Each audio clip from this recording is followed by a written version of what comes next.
Tulad mo baliling ay isang mutya, o pelas na kay ningning anong ganda.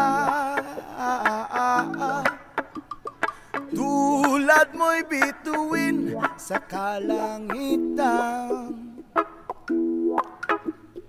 tulad mo ay gintong kumikinang.